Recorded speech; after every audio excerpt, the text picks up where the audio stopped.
Today's story, President Ramaphosa made a surprise visit to the NAMPO 2025 Agricultural Expo and used that platform to call Afrikaaner farmers who obtained refugee status in the U.S.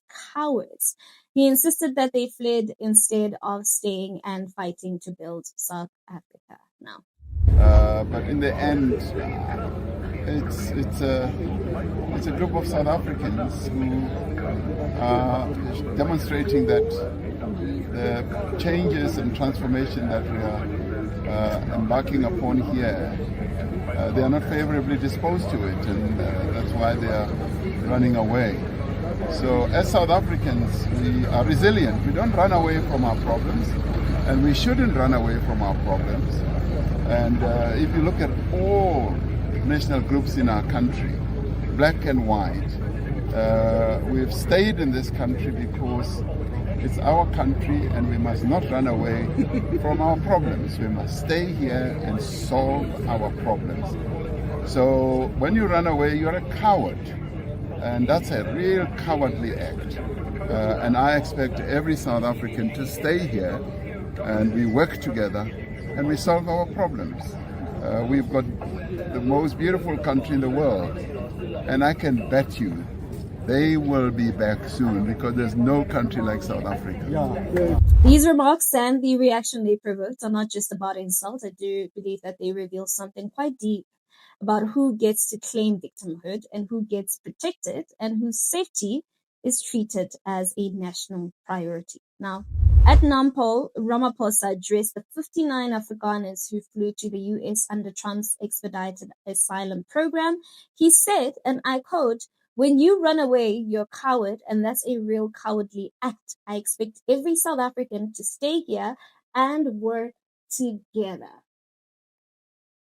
Now, he also predicted that they would be back soon, arguing there is no other country like South Africa, and called on them to actually return and stay and help build the nation. Now, he also framed fleeing as a betrayal, suggesting loyalty and courage are actually tied to staying regardless of fear or circumstance. Now, let's not forget why these families left, right?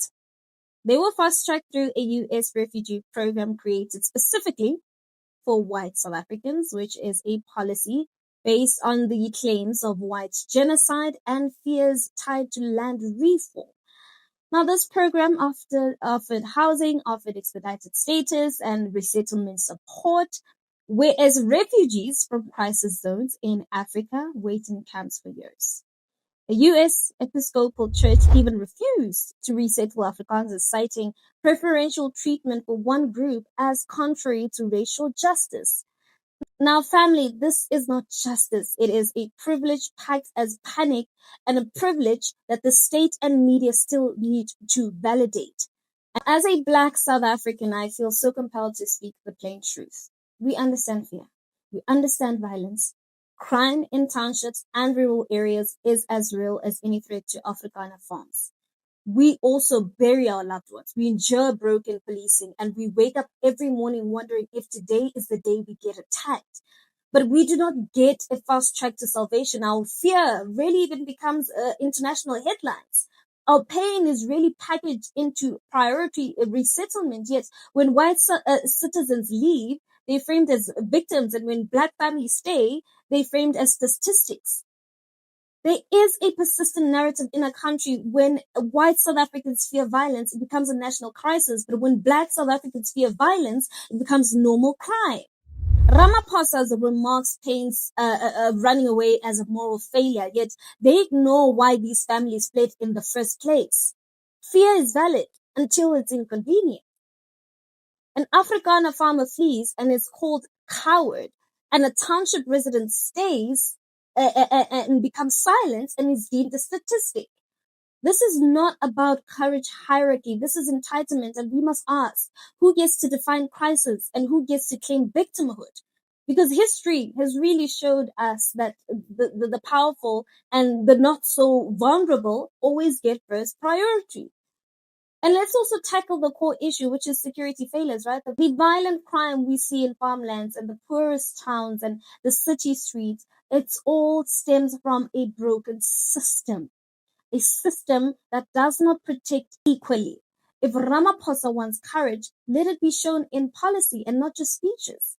Real courage is ensuring that, number one, township residents have 24/7 policing, farm workers, urban cleaners, domestic workers all feel protected.